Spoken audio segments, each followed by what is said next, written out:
Hello everyone, welcome back to Satisfactory News. My name is Mason Zero, and we have a very special guest today. It is MaxTheCatfish, Satisfactory YouTuber and Twitch streamer. Max, how are you today?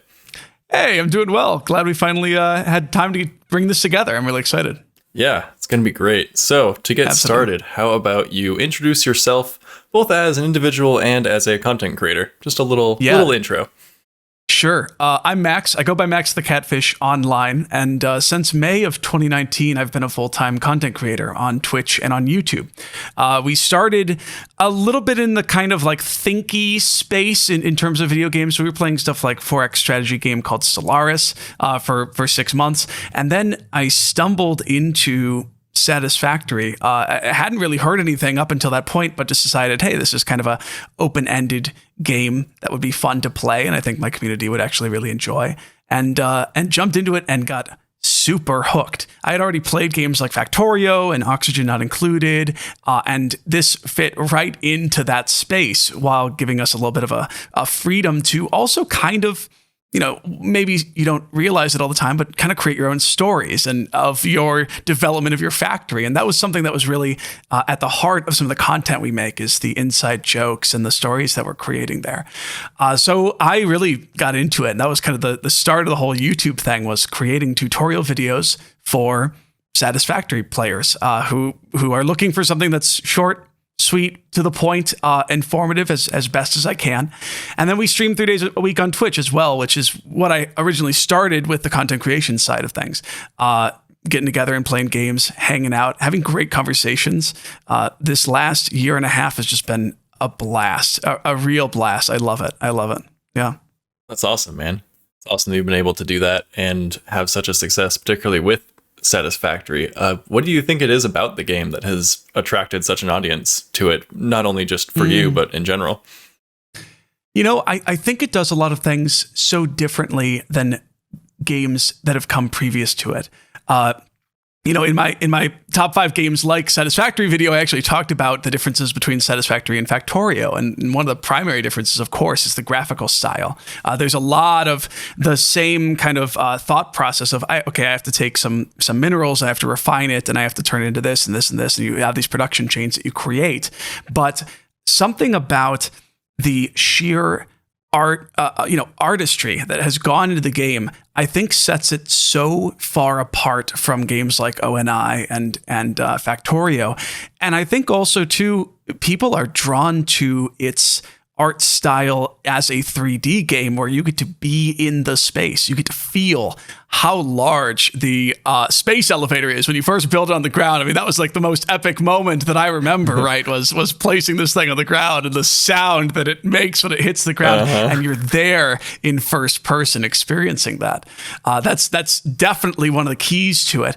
And I think also then you look even greater at the way that Coffee Stain has run things, and they are a very approachable, funny, tongue-in-cheek kind of company, and the way that their community managers have been running things as well. And that is approachable, much more so than maybe the like super gritty world of Factorio is to some people, despite both of them being incredible games, incredible experiences. That's awesome. And yeah, I completely agree. You know, tweeting with Jason Snoot on Twitter is hilarious. You know, they're awesome to talk to, and you know, playing Satisfactory feels almost like playing Skyrim or something. Yeah, exactly. Yeah, and everything is handcrafted, every inch of the world. And you know, I used to field a ton of questions on Twitch, especially, where people would come in and go, I don't know if I want to buy this game. Does it have procedural generation of the environment? And I said, no, but that's almost like the biggest selling point of the game is that it doesn't have this. And I know that that's a huge point of contention, but that allows them to create Easter eggs. It allows them to create little hovels and hiding holes that you explore and are amazed by when you find them. And elements like that, they don't really exist in procedurally generated games.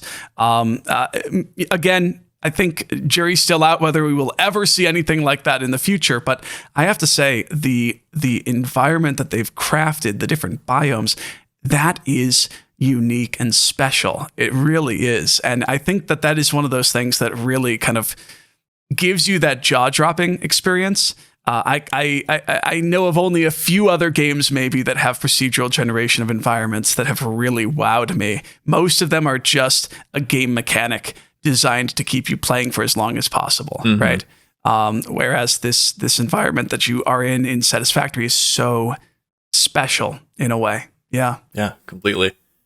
Yeah. Cool. Well, most of my questions today are going to be about you and your content creation career, but I've just got a couple more points about Satisfactory here because the new update 3.5/Fluids update just came out. So let's talk about that a little bit. What's your favorite part, or what's your overall impression of this new update? Yeah, so they told us it was going to be a small update, right? And you know, when I hear that as a content creator, I'm going, oh God, you know, what does that mean? What are we going to get? Is this tiny things, or is this like a big, you know, is there going to be one special thing that got added? I got to say, the quality of life improvements that we have been begging for, especially in the form of the automatic placing of power poles on the walls and on the ceilings for the first time, super psyched about that. I frankly, just from a creative perspective, and I'm making a video about this that's going to come out soon, I am really excited at the opportunities for those jump pads, and not just like traversing your base, but I don't know if you've seen some of those mini game worlds that players have created, where it's just like a big world full of different mini games of racing cars and you know, jumping around. And there's one where somebody created an entire FPS arena that you get a gun and you are sent to the arena. You have to kill the other player with the guns that exist in the game. It's so cool. I could see some of the application of these new fun sort of toys, right, that the developers are giving us, especially in the form of those adjustable jump pads. Super psyched for that. Yeah. Yeah. Awesome stuff. The jump pads are definitely going to unlock a lot of potential. Absolutely. So, well, that's that update, but update 4 they're teasing is coming out in early 2021. TM. What long asked for features are you looking to see in that major update? Ooh. Let me think. Or would you rather just be surprised? Well, I know I will be surprised, right? They keep these things so tight-lipped, despite how freely the community managers interact with us, and maybe this is a testament to their ability, you know, to do their jobs. They're so freely sharing, you know, who they are and information about the game without giving us any hint as to what's coming in the new updates. It's brilliant.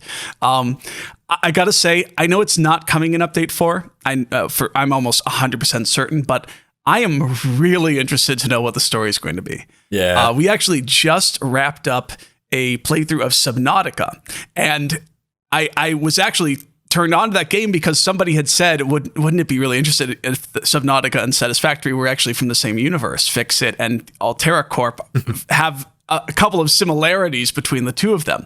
And I want to know more about what is Fixit? Who am I? What am I doing? I'm not expecting a full AAA title, you know, story mode that we're going to play through by any means, but some context a little bit to what we're doing there and a goal that will push us forward. That'd be really interesting to see. And I'm sure I am not the only person also who is kind of chomping at the bit for dedicated servers. I'm kind of curious to see how they're going to manage that, especially, or just generally how dedicated server owners are going to manage the idea of having 5-10 people all building asynchronously from one another. You know, when people log on and they do their own thing and they make some new building, or maybe they take a new ore node. I'm very curious to see how the community around Satisfactory is going to evolve due to the dedicated servers, for sure. Definitely. Those are some fun things to look forward to. I'm pretty sure I heard them say they were going to not do anything story related until the full 1.0 release, but it'd be nice to get a few teasers.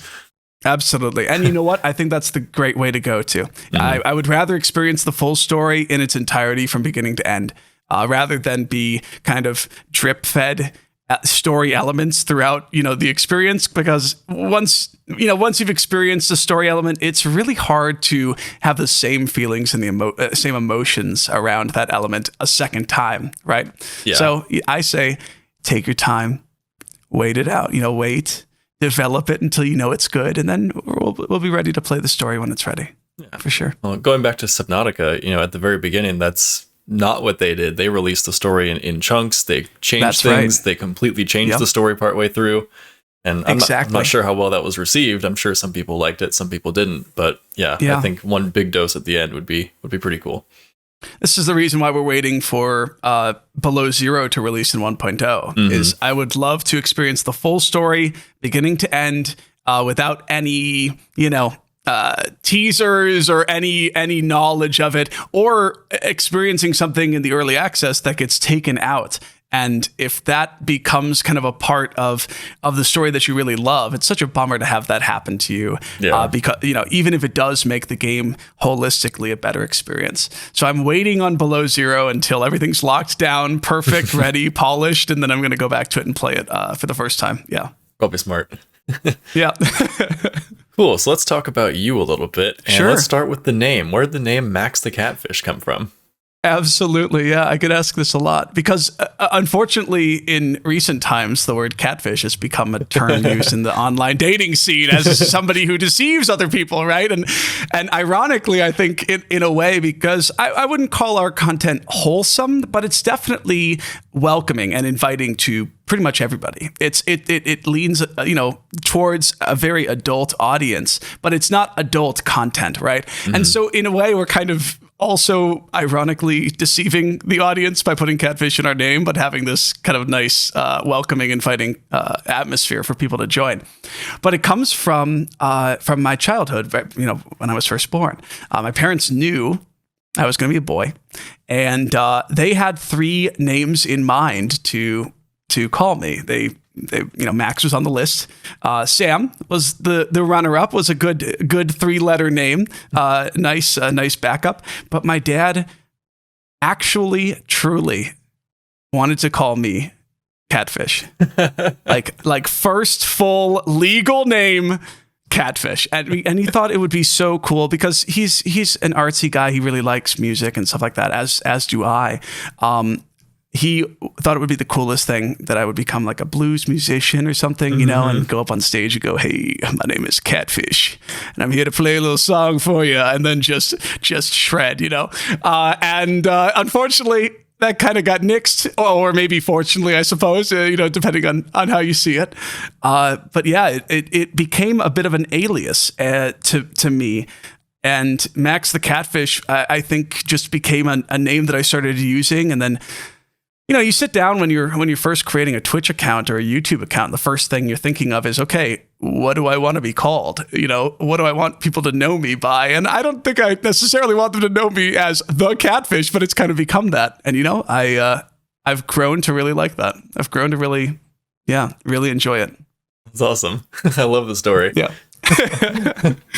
Speaking of stories, you seem to have an interesting story of how you got to where you are. I mean, judging just from your Twitch description, you say, "I left my cushy office job in the Midwest to move to Amsterdam." That invites a lot of questions. So how did that happen? And sort of as a sub question to that, what did you do before? And how did you manage to switch to, doing a content creation career? Absolutely. Yeah. So, man, this goes way back, but it's crazy because you think about the butterfly effect and all the different aspects of your life that have kind of led to this moment, right? I've been a video game player my entire life. I mean, I've built my first PC when I was 13 years old and was playing console games even well before that. But I was never really a Twitch viewer. I watched YouTube videos mostly for tutorial content, and then as I got older, a little bit more for educational content. As I was growing up, YouTube wasn't as big, and then it exploded in my teens and early 20s. I suppose it got very, very popular, very famous very quickly. But I didn't choose that route originally. I chose to go to university to become a computer scientist and learn how to program. And I went through my first few years doing that and think of university and thinking, okay, this is what I'll do. Then I had a moment in school where I had a study abroad experience that brought me elsewhere. And I decided, hey, let's do something completely different. Let's use the tech knowledge, but also an ability to describe technology to others, and use that to help people who maybe aren't very technically savvy, help them implement technology in their jobs. And that's what became my first career. I actually went in and became a consultant in the finance technical space, kind of consulting these massive companies on how to spend their money and how to implement certain software and applications. And, consulting is an incredible job. It was fast paced. You're working with really smart people, but it was very tiring. And I know I'm not alone in this. Like many jobs, you would find yourself working 60, 70, 80 hours a week.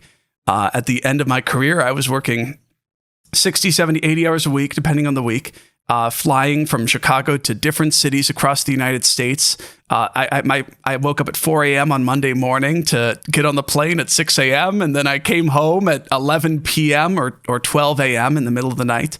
And that was my life. It kind of took over a lot of the aspects of my life. And I was pretty burnt out by the end of it. Yeah. But through all of that, my partner, my girlfriend, who I'm still with, who we're together, got a job offer in Amsterdam. And we had always wanted to live in Europe. I had some experience. She had some experience. We had always wanted to move and just explore the world and try somewhere new. And it was the perfect opportunity to do so. It was the right timing to do it. Both of us could kind of leave that career behind and then move on to something else. And we decided to just jump and do it. Why not? We're young. We don't have any more loans. Let's just try it and see if it works, right? And so we did. I ended up in Amsterdam, and I looked for some jobs that were similar to my consulting career. And I found a couple that looked interesting, and I applied for a couple that didn't work out. And I'll be honest, I don't remember the moment where this happened. I don't remember, but I decided crazily, let's just try Twitch. Let's just try it. I've got savings saved up from my work as a consultant. I will pay myself a salary as if I'm being paid full time to do it and work 40, 50, 60 hours a week to make it work. Create a brand, create the art, create, all the different aspects of it, and just do it and see, just try, just test it, see if it works. And it worked better than I ever expected it to. But I think that was the result of so much of my past experience, going to a university that had game development knowledge that I used to create mods and tools for games or integrations on Twitch.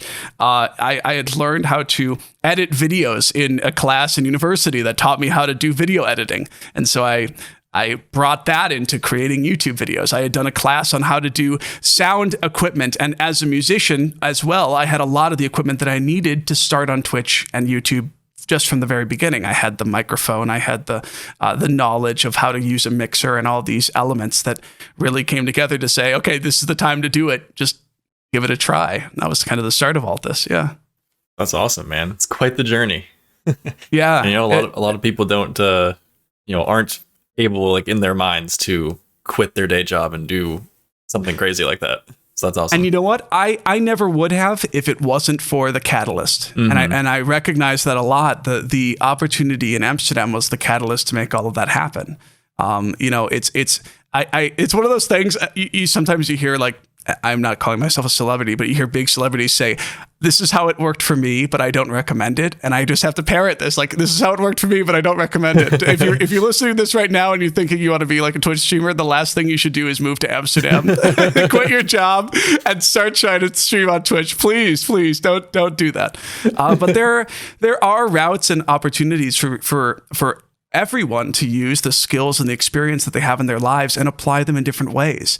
And, we see the most common journey for content creators is people are actually doing this on the side of their day job if they can find the time and the energy to do it.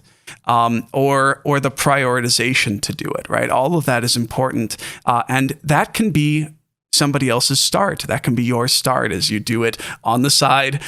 Dip your toe into Twitch, dip your toe into YouTube, and just try them out.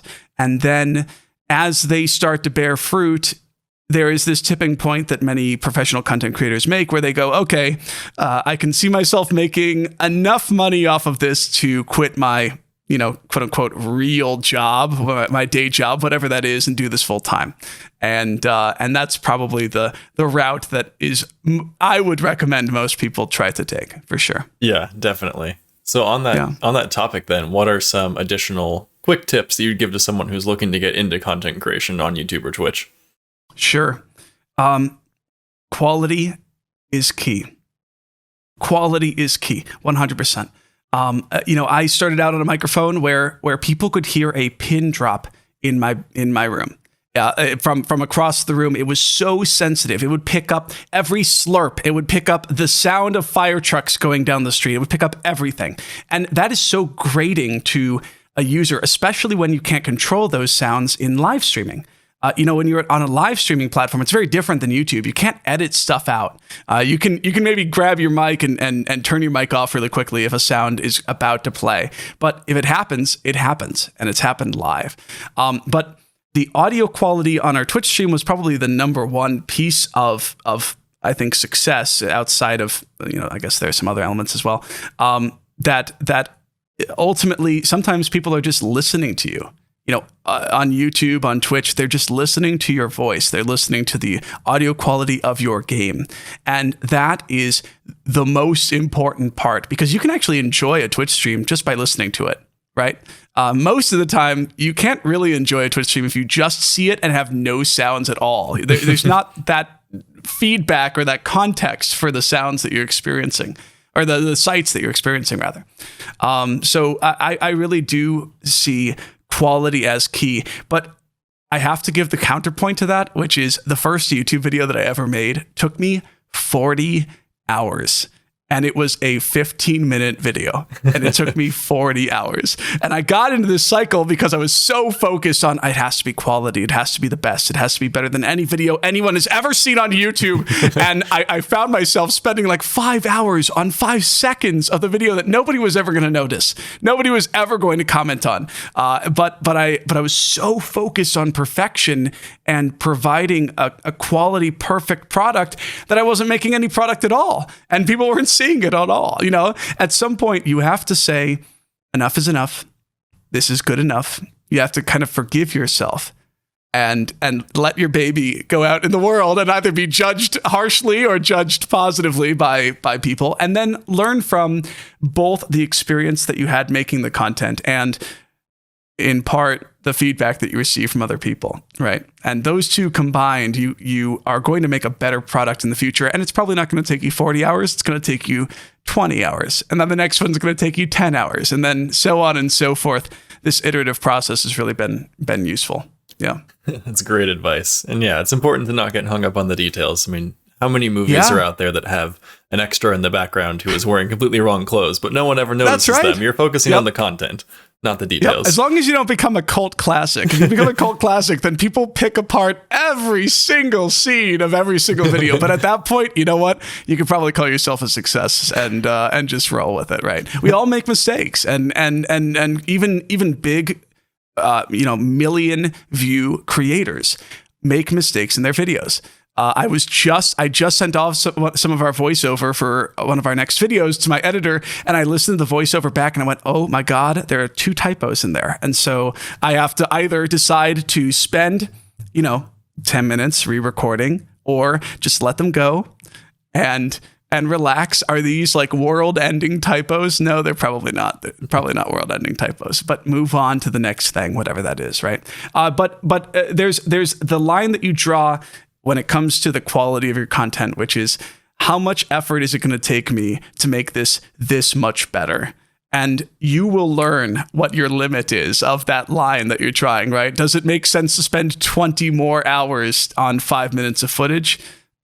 Maybe. You have to learn, and over time you learn to trust yourself of what makes the most sense in terms of how you spend your time and your energy, for sure. Mm-hmm. Definitely. So, when it comes to your Twitch and YouTube content, is there any moment that you would consider a big break, or a moment where you realized, oh my God, this is happening? Absolutely. I think there were two. There were two big ones. The first one was the day we hit affiliate. The day we hit affiliate, it was about a month or so after I first started on Twitch under MaxTheCatfish. I think it might have been a month and a couple days, or a month and a week or so. And the day we hit affiliate, there was this incredible outpouring of support from the community that we had created and that we were growing. It was unimaginable. And both just emotionally and financially, and it surprised me because it was so different than I had ever expected, and kind of came out of nowhere as well, because I didn't know what to expect. I had never seen somebody hit affiliate in that moment where they finally get to announce to their community that this happened. We received this unbelievable outpouring of support from the community, and that was this moment where I looked at my partner and went, "Oh my gosh, this is actually doable. This is actually a thing. This is something that isn't just a dream, but it is something that is accomplishable." And that I think maybe also we have a set of values that people believe in and want to support and want to foster on Twitch, especially in the realm of gaming, where so much content is toxic and competitive and angry and against one another. To create a space that is open and welcoming and down to earth and relaxing, to hang out and be and to talk and have real conversations. There were people who proved and who said, "This is something that I want and I'm willing to support in the ways that I can." And that absolutely was the turning point where I said, okay, it's not just a let's try Twitch, it's let's do Twitch. Let's just do it. And this is the route that we're going to do. And so we have. And the second opportunity is similar, I suppose, but it was the first sponsorship that we ever received. We received a sponsorship to be part of a multiplayer live sort of role-playing event within Stellaris. And the new community managers in Stellaris came to me and said, "Hey, we'd love you to be a part of this." Several members in the Stellaris community have said that they'd like you to be a part, and they vouch for you. Here's the deal. Here's how it works, and kind of set it all up for me and trusted me with their brand and with their content. And really, like that is something that is so, I think, the most valuable and the most cherished thing is to be handed someone else's, artwork or child or creation and trusted that you are going to take care of it. You're not going to scream an obscenity in the middle of the thing. You're not going to turn into a raging, hateful, frustrating person to work with. Had a blast. It was so much fun creating this story with, I think it was 11 other people simultaneously, which is an endeavor in and of itself. And that was this final moment where it was hopefully not final moment, but this moment where I said, wow, this is really cool. This is really great. And this is the kind of work that I want to be doing, working with other creators to create something special, create something unique, create something that maybe only ever happens once, but it's out there now and people get to enjoy it. That was a really special moment for me. Yeah. That's so cool. Those are some awesome milestones, and hopefully many more awesome milestones are in the future. Absolutely. I hope so. So right now, it's October, the end of October, and you've been doing your Shocktober right. Horror Fest. Can you talk a little bit about that and why you do it? Oh yes, it was so much fun. This is a thing that actually spawned from last October. So the first Halloween season that we did, one of my viewers just kind of offhandedly said, "Hey, it would be really cool if you played a bunch of indie horror games during October." That was it. That was the suggestion. And we said, that would be cool. That'd be pretty neat. And I think it was actually my partner who thought of this idea of potentially doing some kind of integration where we got chat involved in creating whatever the moment is. So you've seen maybe on some horror streams, people put on the kind of scares, when you cheer bits, they'll have like a shock. What's it called? Oh my gosh, I'm blanking on the name. Shock scare. Oh my god, what is it called? Jump scare. Jump scare. Bit alerts. Yeah, that play and whatnot. And so what we did was we actually created our own Twitch chatbot from scratch. Literally just decided we're gonna use our programming knowledge and our understanding of how Twitch works and do it to allow viewers to control the lights in our house, like in real time. So somebody in Sydney, Australia types a command and the lights in my house here in Amsterdam turn off during horror games. And we made it happen. I got to say my partner is an incredible programmer, so smart and thoughtful and capable. And she set out the entire program and said, this is how it's going to work and whatnot. And we worked together to create a game out of it so that people were working together to turn the lights on and off while we're playing horror games. And it's brilliant, of course, because horror games always use the kind of the element of light to create these spooky, scary moments. And so we did it. We created this chatbot, and it basically allows somebody to type a command in chat, !on, and they contribute to turning the lights on, or !off, and they contribute to turning the lights off.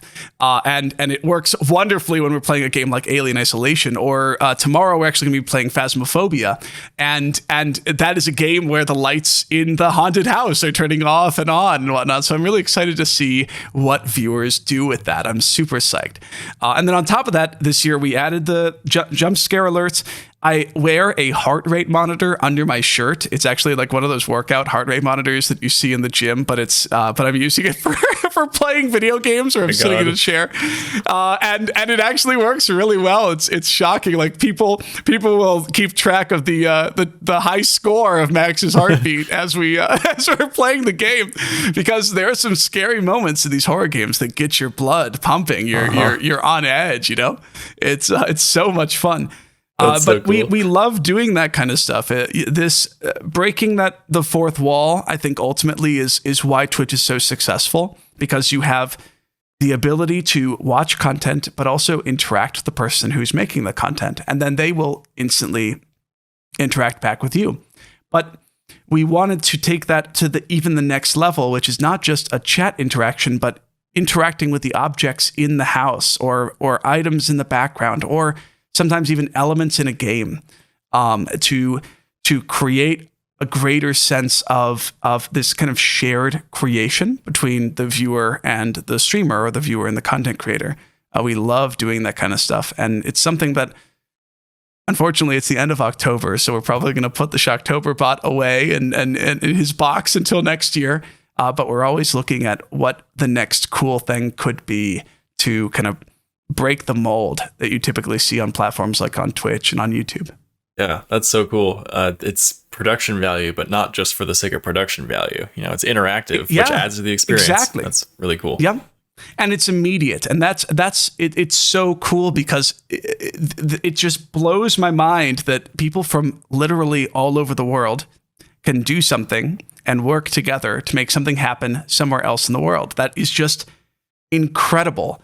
I think to both of us, the potential behind this is so great when it comes to both content, but also just like doing stuff in the world, doing stuff for the good of humanity. There's so many different applications that this can be applied to. But for the Twitch stuff, it's just been so fun because it's live, and from my perspective too, I know that there are people in our chat who, devilishly are just waiting for the right opportunity to turn the lights off, or on the other side are turning the lights on to give me a bit of a break, or sometimes to scare the absolute bejesus out of me. It's perfect. It's the perfect mix of it. Yeah. It sounds so fun. Oh man. So in those probably rare moments where you get to turn off Max the Catfish and just be Max, how are you spending your time? Ooh, that changes throughout the months for sure. Especially these days, it's changed pretty dramatically.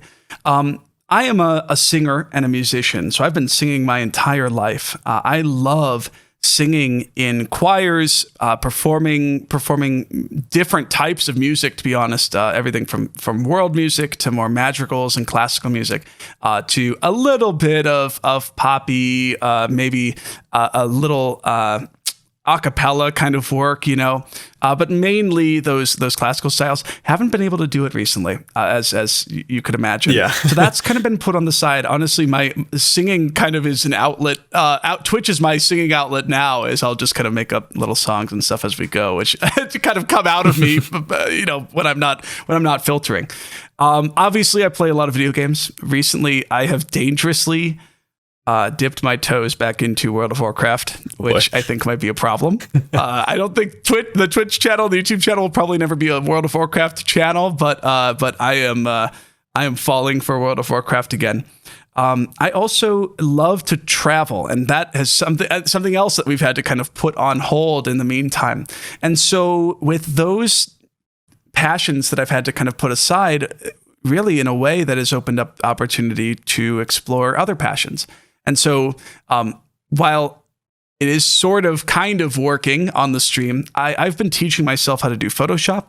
I've been teaching myself how to edit videos, because I was never a traditional video editor. I had to kind of learn. And so experimenting with different things there. I think the greatest part about being able to do this as a living is it's fun. And you're learning new skills every day. If you're, learning art, you're learning video editing, you're learning negotiating contracts, you're learning how to be a better entertainer, how to be a better performer, how to be a better, communicator. All of these things that you learn pretty much on a daily basis doing it. But as I step away from work, I find the parallels that I draw to my work almost constantly. In learning how to do Photoshop, I can apply that to stuff on Twitch and on YouTube. I also love to cook and bake. I love cooking and baking. I'm such a fan of just experimenting, especially on the cooking side, experimenting with a bunch of stuff. When we moved to Amsterdam, we had to learn how to make Mexican food, because it's not really that common here to get that style of food. And so we've kind of perfected how to make the Mexican flavor,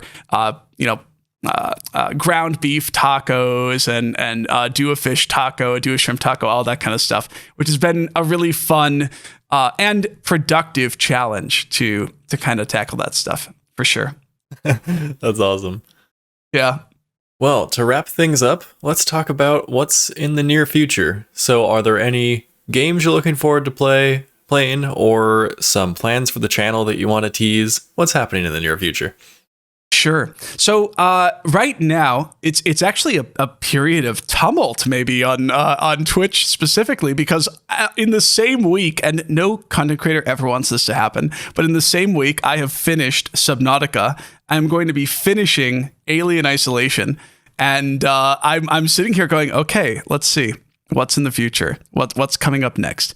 I can guarantee that we're going to be playing a little bit more Satisfactory, because the updates come out. Let's take a look at all the new and fun applications for some of those cool things that came out, especially those jump pads. I think we're going to do potentially just like a jump pad only stream, where we just try to apply that new functionality to its own stream for a couple of hours and play around with it. Kind of like how we did when we found out that the Cyberwagon unlock in the game actually can jump off of jump pads and be just skyrocketed into space. We had a whole stream where we tried to launch the Cyberwagon into a basketball hoop that I created out of some foundations.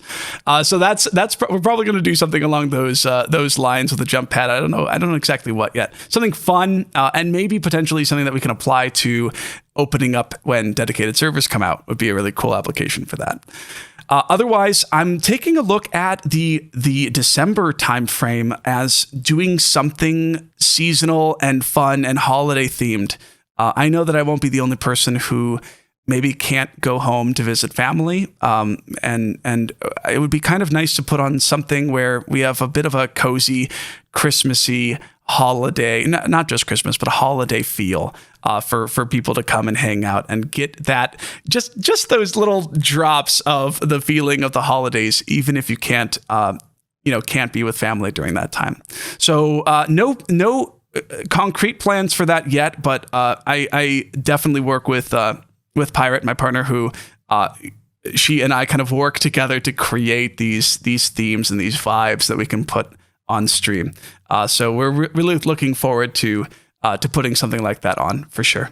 Sounds like some fun stuff to look forward to. Absolutely.